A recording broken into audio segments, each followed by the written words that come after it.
Just a few housekeeping things before we get started. Obviously, a warm welcome to you all here today. You've obviously introduced each other, you've met each other. There'll be more time to network at lunch, so it's really, really useful because I know there are people in the room who can do business with each other or will be a benefit to each other. When I always look at the attendance list, I always find it interesting to see who I think could actually have some kind of strategic partnership or some kind of alliance. And he's like, oh, hello, Martin. Grab a coffee, we're just going through housekeeping, that's okay. So, do make use of the time that you've got together to speak to each other, share contact details, and as Mike says at the business club, make sure you follow up. If you speak to somebody that's interesting, then speak to them after the meeting. Please don't feel that people are hounding you. It's all part of business, and at the end of the day, there's some good relationships in the room. At the very least today, what we want you to do is take away a few tools and a few techniques. It's all about today about marketing. It's all about attracting leads. It's all about growing the business through your marketing activity and that making it almost a marketing machine. So these are all different cogs of one whole machine that's about generating leads and about generating business for you. The second day is all about business planning and business planning for growth. So it's looking at various areas of team, about having a vision, a mission, etc. But today is all about marketing and generating leads. Going to be a few bootcamp bonuses. I'm not going to go through them in great detail, but we've got some guides that we're going to give you for attending. We're going to give you a follow-up session to make sure that you do what you say you're going to do. There's nothing worse than being on a seminar or webinar or on a bootcamp and you go away with great ideas and then do nothing with them. What we want to do is make sure that you get that follow-up and make sure you do something with it. Our main strap line is enabling common sense to be common practice, and that's what we want to make sure that we do. We've got another workshop coming up. It's a 90-day planning workshop, so you guys will get access to that, as well as some other bits that you'll find out a little bit later on. A little bit about us. Obviously, you've met Simon, he's got the one with the longer hair. As I mentioned, both Simon and I actually have real business experience. We met, 1991, 1992 would it be? Yeah. We both worked for a construction company called Sol Construction in Nottingham. I was a quantity surveyor in the housing department and design and build, and Simon joined, was it your gap year or year out? Or, gap year. Which shows he's a lot younger than me, as you can tell. But we met, we struck up quite a good relationship. We used to go mountain biking quite a bit, and our paths have been parallel for quite a while. I had a construction company which did a lot of insurance work, and a lot of insurance work we got was thanks to Simon, because Simon actually worked for the loss adjuster in the insurance company. So we've actually worked together side by side for quite a long while. And when we met up last year, because we'd lost contact for quite a while, we realised actually we were doing very similar things. Simon was helping construction companies and people in the insurance market grow, get structure, get framework, etc. And obviously I now sold my construction company off and was doing business coaching anyway. So it's amazing how the paths have run so parallel. So we joined forces on the 1st of January. So it is real experience. So everything we're talking about today is actual real experience that we've had ourselves and that we use with clients.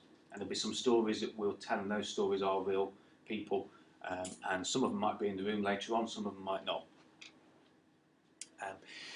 We're all about success and higher profits, and we'll talk about purpose in a little while, but it is about generating money. My background is a QS, I love money, I love profit. I spent all my years in the industry making it, so very passionate about profit, because we all need to make money. Profit is not a dirty word.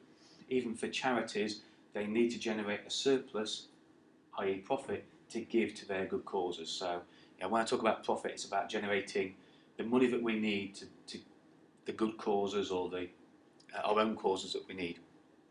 And obviously we give guarantees for that. We have programs to suit everyone, from free to high end. Obviously you're attending one part of those programs, and our specialisms really are in construction, in technology, and in the financial sector, particularly with St James's Place. I'm always looking for referrals into St James's Place. One of my key tactics that I have is taking people through partner level in St James's Place, which, as Graham knows, gives massive extra rewards for being St James's Place, and I've done that with a few guys. So there are industry sectors. So if you want to know somebody in one of those industries, then Simon and I will probably know somebody that might be able to help, be a partner, or be a contact in that. Okay, and we're passionate about living and self-growth, and we listen to a lot of audiobooks. I'm very passionate about village life, and Simon's very passionate about his daughter's football team. I think, is it manager, coach, or whatever it is? Manager. Yeah. And so. No, I'm the manager. Yeah, she plays. It's quite ironic. What I say, like, when we first started working together, I think you'd just taken over, and it was that time of year when we had all that rain and horrible weather, so I don't think you had a game for about 8 weeks, did you, after taking over? No, I was manager for about 2 months and not played one match, so mid-season. Unbeaten, yes. Stats were fantastic. Yeah. What you're going to see today is part of our 5 steps to freedom coaching system, and we're going to focus on the 3 steps at the bottom today, and it's around the creation of a business or product, or the recreation, obviously, because some of you might be relaunching. Step 2 is one of the worst areas, I think, for any business owner to be in, that disorder. That's the real fog. That's where you're struggling with your time, you're struggling to know which way to go, everything feels like you're fighting fires, and the next step then is to get that control, and hopefully today we're going to look at that whole process of going through those 3 steps. The final 2 steps is what we're going to cover in day 2, which is planning for prosperity. It's planning for that, reinvesting in the business, planning for growth, and eventually step 5, freedom of choice. I don't believe anybody can have a business that totally runs without them, but what I do believe that you can have a freedom of choice where the business more or less runs without you, or you can work in it if you want. But it's about having that choice. It might be to sell, it might be to reproduce, it might even be to take more businesses on. Three areas. Some of you have seen this before, I know, but very passionate about 21 silver bullets, and you can plan all the time in the world, and when we start off in business, many of us straight away start planning of how we're going to get the time, and we start thinking about taking time off. We start thinking we've just started a business where we're going to work 3 days a week. It's a lifestyle business. A lot of people set up in their own business after being made redundant thinking it's a lifestyle choice.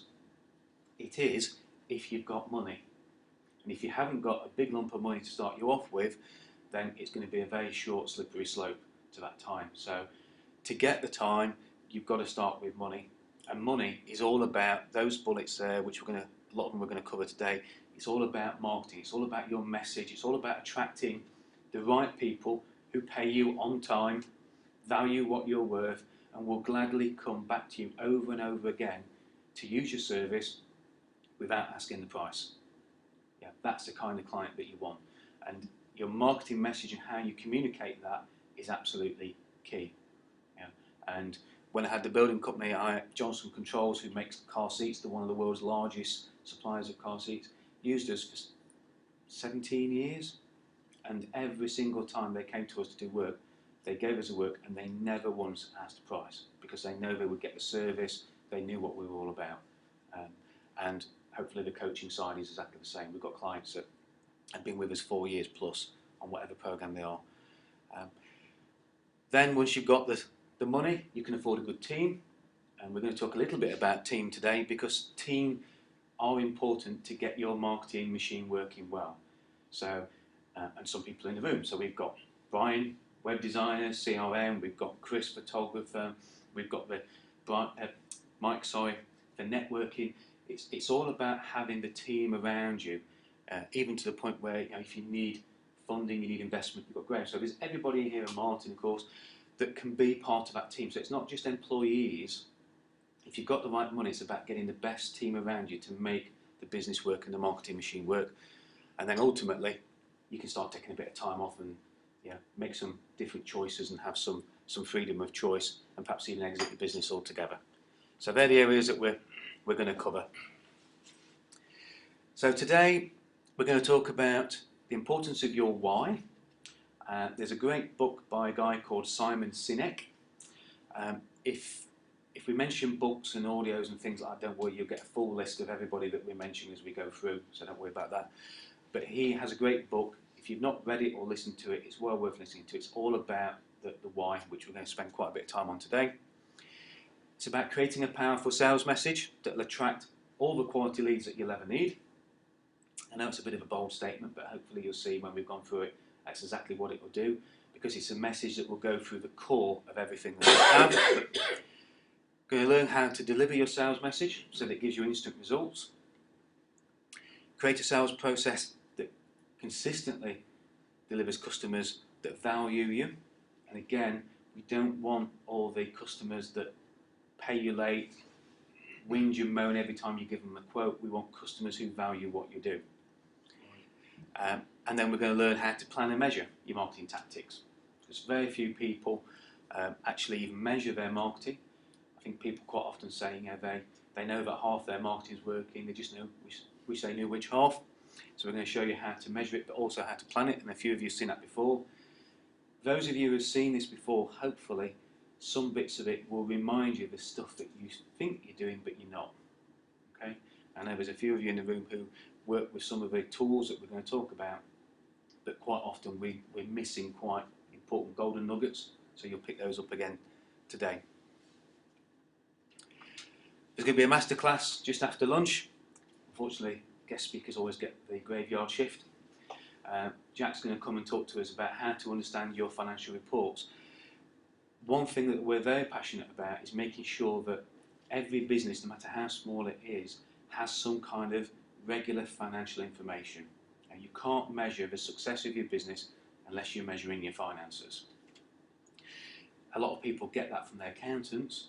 They get their management accounts, they get it from their bookkeeper, they look at it and they just glaze over when they see it because they don't understand it. And quite a few clients have asked for some kind of explanation. And quite a few years ago I did something called Finance for the Non-Financial Controller. And I've given a bit of a brief to Jack, and he's going to come as an accountant and as a business owner and actually give us a good presentation of how we should understand and the key things to look at in our financial reports. And at the end of it, there's a little bit of homework as well. To be very remiss of us not to give you something to take away and do some work on. And the homework is something that will stand alone for day one, for those of you who are just doing day one, but it will also lead very well into day two and set you up for day two as well. Okay, everybody still with me? Gone very quiet. I'm going to play a bit of a game of golf. Again, some of you have seen this, but we're just going to give you a couple of examples to start off with to show you about the power of compounding, the power of consistent action. Okay?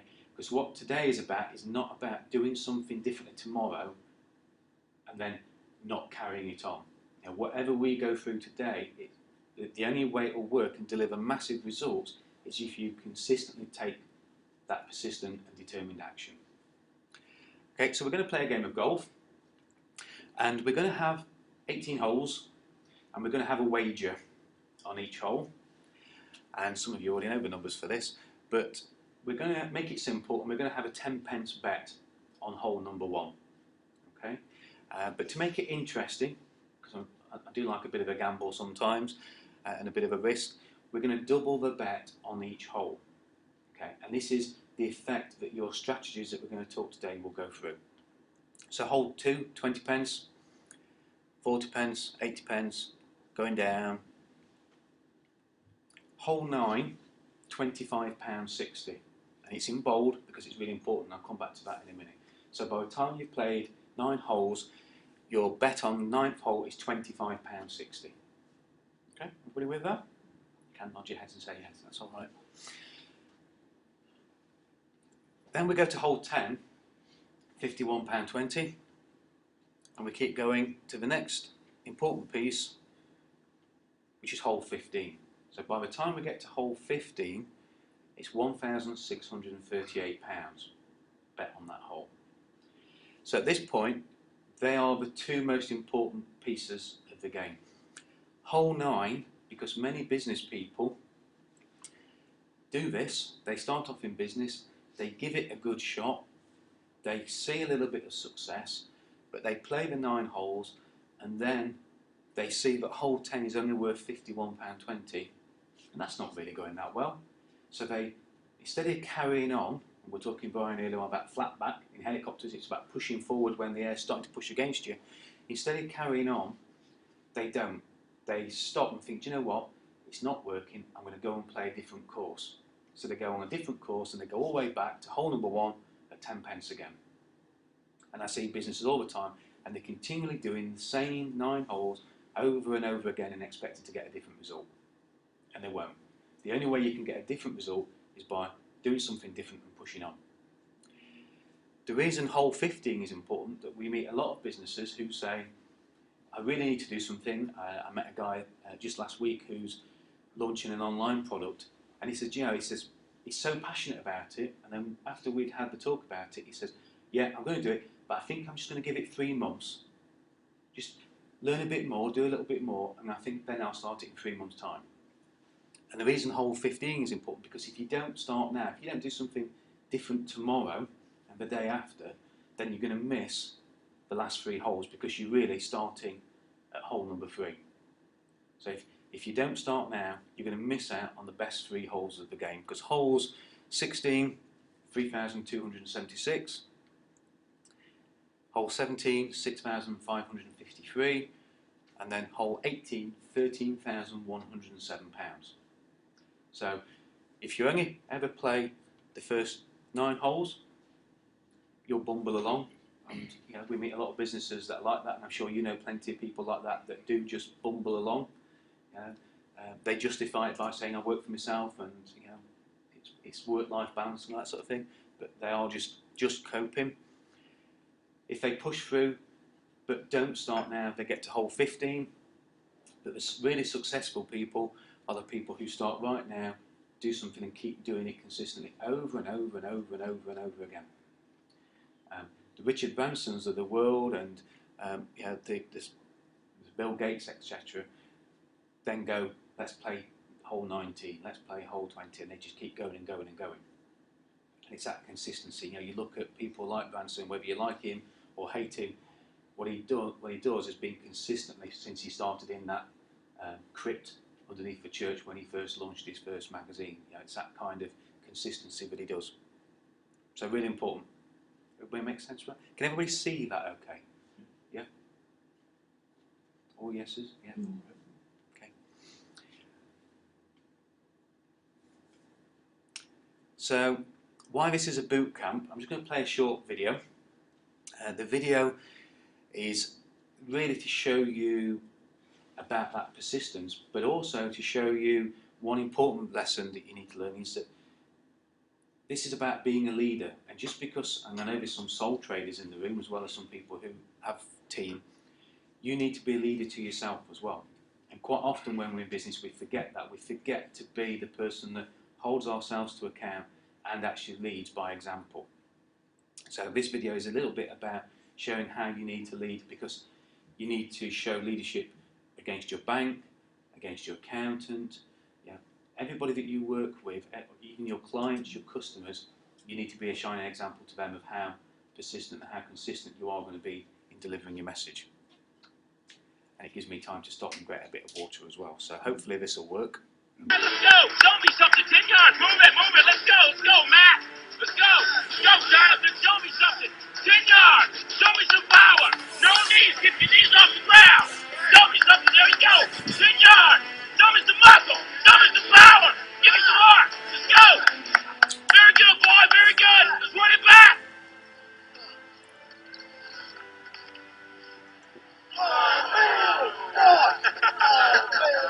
Funny, dude. So, Coach, how strong is Westview this year? A lot stronger than we are. You already written Friday night down as a loss, Brock? Well, not if I know we could beat them. Come here, Brock. You too, Jeremy. What, am I in trouble now? Not yet. I want to see you do the death crawl again, except I want to see your absolute best. What, you want me to go to the 30? I think you can go to the 50. The 50? I can go to the 50 if nobody's on my back. think you can do it with Jeremy on your back. But even if you can, I want you to promise me you're going to do your best. All right. Your best. Okay. You going to give me your best? I'm going to give you my best. All right, one more thing. I want you to do it blindfolded. Why? Because I want you giving up at a certain point when you can go further. Get down. Jeremy, get on his back. Good tight hold, Jeremy. All right. Let's go, Brock. Keep your knees off the ground, just your hands and feet. There you go. A little bit left. A little bit left. That's it, Brock. That's it. Not at 20 yet. Forget the 20. You give me your best. You keep going. That's it. No, don't stop, Brock. You got more in you than that. I ain't done. Just resting a second. You got to keep moving. Let's keep moving. Let's go. Don't quit till you got nothing left. There you go. Keep moving. Keep moving. Keep driving it. Keep your knees off the ground. That's it. Your very best. Don't quit on me. Your very best. Keep driving. Keep driving. There you go. There you go. That's it. You keep driving. Keep your knees off the ground. Keep driving it. Don't quit till you got nothing left. Keep moving, Brock. That's it. That's it. That's it. Keep going. I want everything you got. Come on. Keep going. It hurts. Don't quit on me. I have strength. Then you negotiate with your body to find more strength, but don't you give up on me, Brock. You keep going, you hear me? You keep going. You're doing good. You keep going. Do not quit on me. You keep going. It hurts. I know it hurts. You keep going. You keep going. It's all hard from here. 30 more steps. You keep going, Brock. Come on. Keep going. Burn. And let it burn. Burn. It's all hard. You keep going, Brock. Come on. Come on. Keep going. You promised me your best. Your best. Don't stop. Keep going. Too hard. It's not too hard. You keep going. 10 more steps. 10 more. 10 more. 10 more. Keep going. Don't quit. Give me your heart. You can. You can. 5 more. 5 more. Come on, Brock. Come on. Don't quit. Don't quit. Come on, Brock. 2 more. 1 more.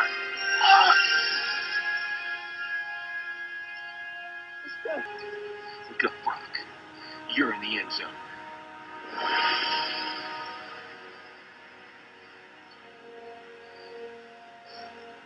Brock, you are the most influential player on this team. If you walk around defeated, so will they. Don't tell me you can't give me more than what I've been seeing. You just carried a 140-pound man across this whole field in your arms. Brock, I need you. God's gifted you with the ability of leadership. Don't waste it. Sir? Can I count on you? Yes.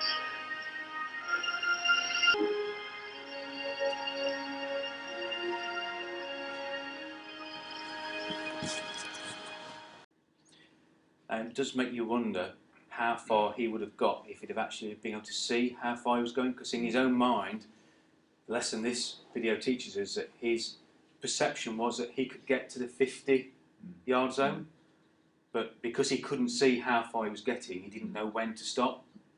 And quite often, we are limited by the beliefs that we're seeing ourselves, and that's really important to push through that. And again, I'm just trying to get over this whole thing for success. It's pushing through all the comfort zones, all the pain, everything that you've got. It's about pushing through that. And at the end of the day, today, we need you to be the best that you can be. When you're sat here, you need to give it the best shot that you can, and then take it out there and be that shining example to other people, because nobody else can motivate you more than you can yourselves. And of course, a good coach shouting and hurling abuse at the side of you.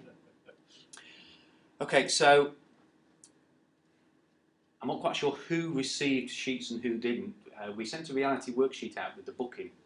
So I just want to get a bit of an idea of some of the answers to that, because today's isn't just about delivering the content we've got. It's about trying to make sure we're going to cover the points that you've got.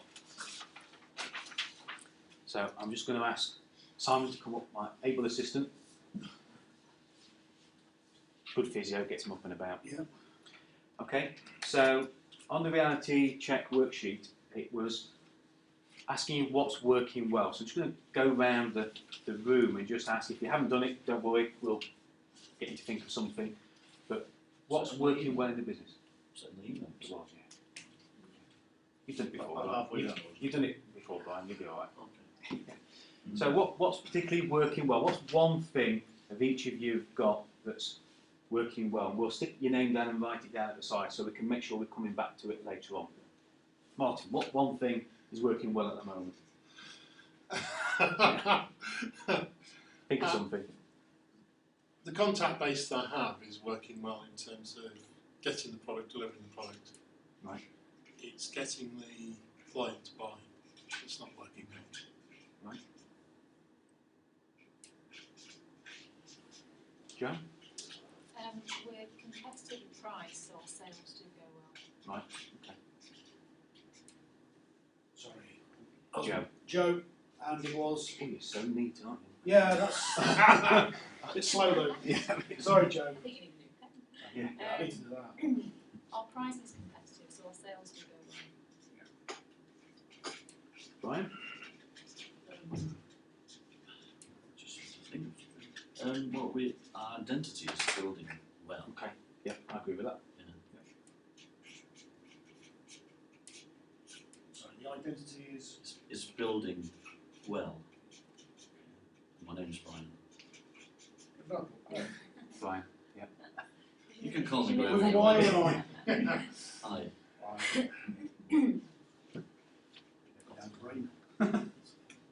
Christine? I'll shout it so you can hear me. Yeah, not a great deal because I'm floundering a bit. You know what I do. Yep.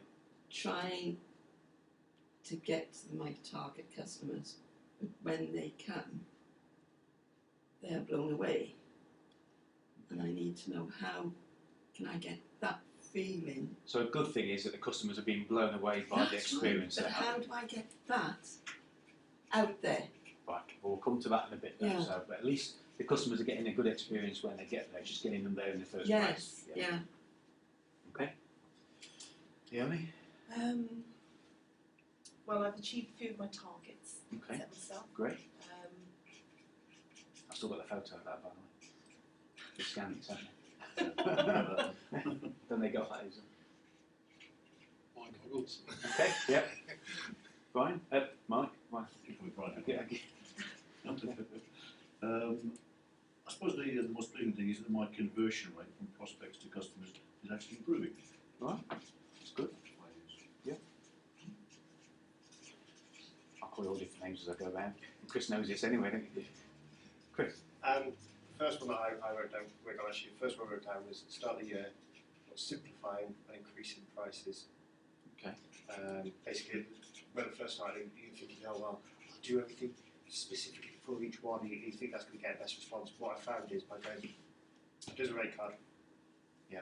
And actually, then obviously they can go, well, okay, 1 hour, 2 hour, half day, they've got it there. It's not, they don't feel that you're trying to put all the figures for them. There's a good book, I can't remember who wrote it, but it's basically the story of Apple and Steve Jobs, and it's Keep It Simple.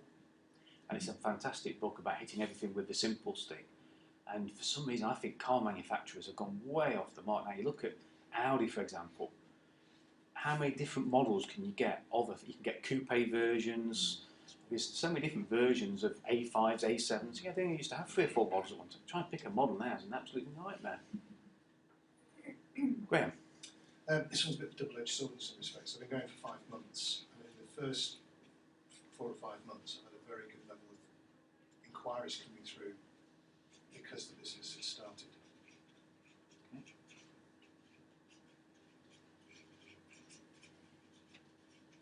We'll just stick going well at the top of that one then, so we'll flip it over. So what's not going quite so well then? Obviously, you've perhaps given us a little bit of an indication of that. And just to mix it up a little, we'll go around the opposite way. So Graham, what's not going quite so well then? The counter to the first point was that I'm finding that either I haven't got the time to do effective marketing because I'm too busy dealing with those first inquiries. But as those first inquiries start to tail off, I've got plenty of time, but there's a lead time before you get the marketing coming. So there's a bit of time lag of marketing then. Unfortunately, I think that's something that probably 95% of the people in the room actually suffer with as well. Chris, what's one most Um, important not going quite so well? I think it's having the sort of confidence and ability to sort of push for work without sounding desperate and needy and like a pushy salesman.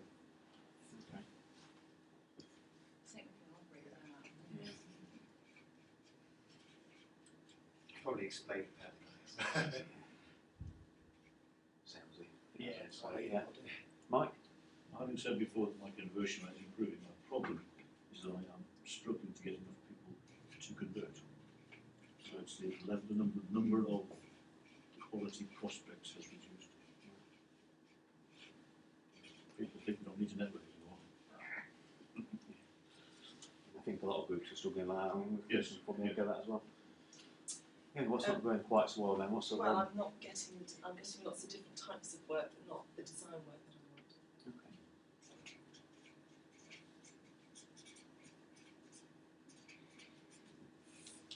Catch up. Yep. Christine, yeah? Me, as I said, it's getting to the right people and being able to market it effectively.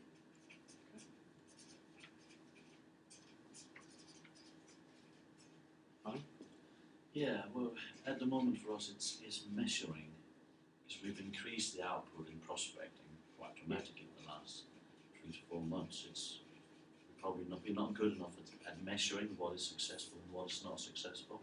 Yeah. That output. We just see what figures Matt's done when we meet on Friday. Yeah.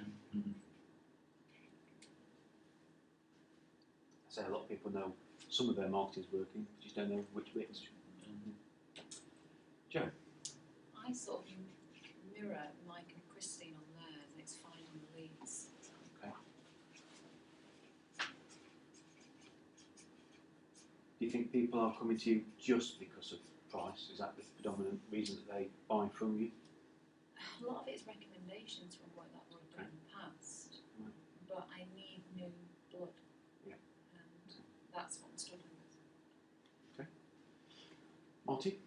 I agree with Graham, Mike and Joe, but with the added perspective is that once I've got a right read, it's then talking about how we're going to get paid, and that's my biggest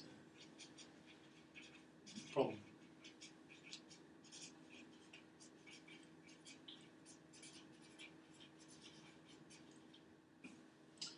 Okay.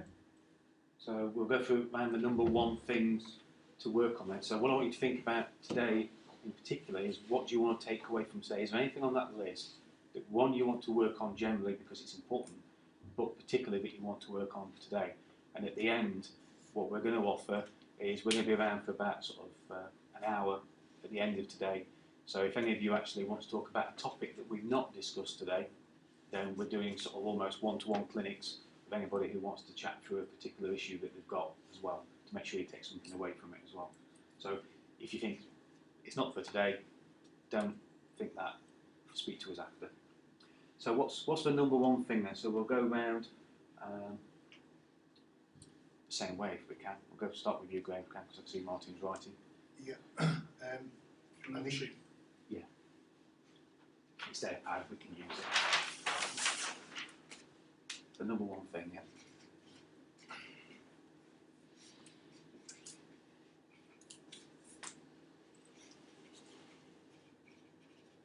I need to get the balance on. I need to input more time into marketing that I'm not doing at the moment to avoid potential quiet times a month, 2 months, 3 months away. Because I'm experiencing a quiet time now. I'm kicking myself that I haven't done something about it 2 months ago.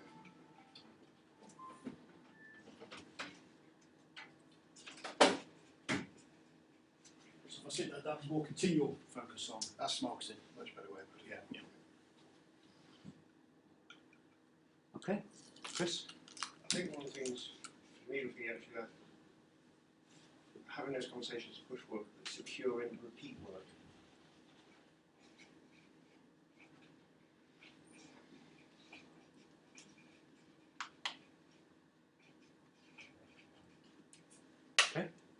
Mike? Okay, I've actually got 2 things to work on, but it's Okay. it's the mix of the 2 which is my challenge. Right.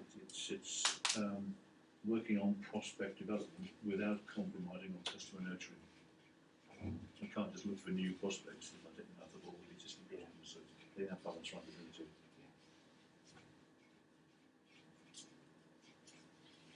And quite often, businesses do make that mistake and they go after new leads at the expense of looking after their existing That customers. was my problem last year. I went after expansion and took the eye off the ball.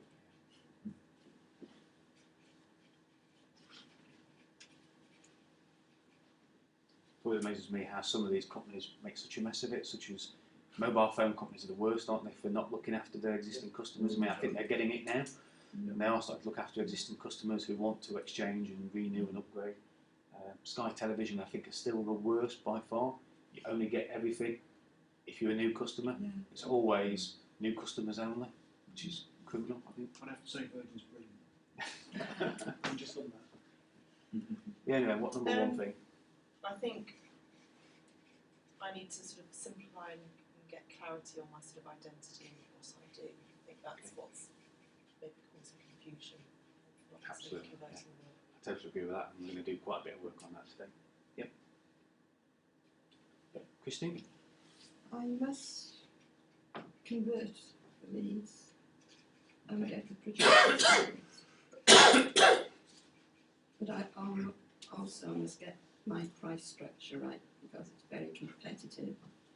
Right. And as you said before, Yeah. okay, you lower the price and you can't get it back up. Yeah. You know,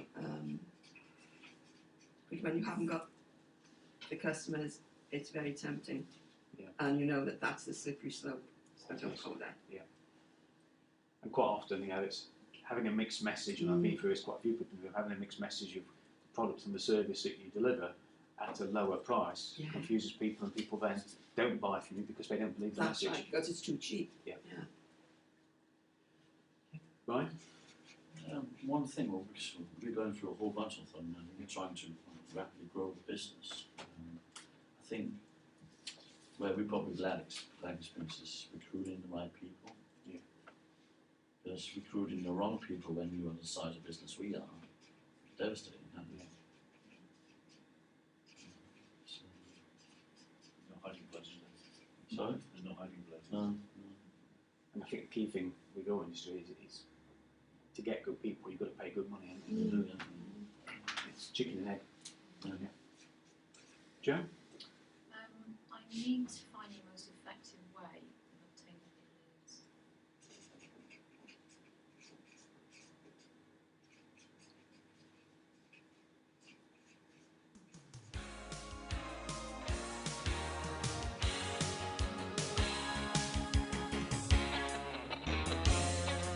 Well, Just one.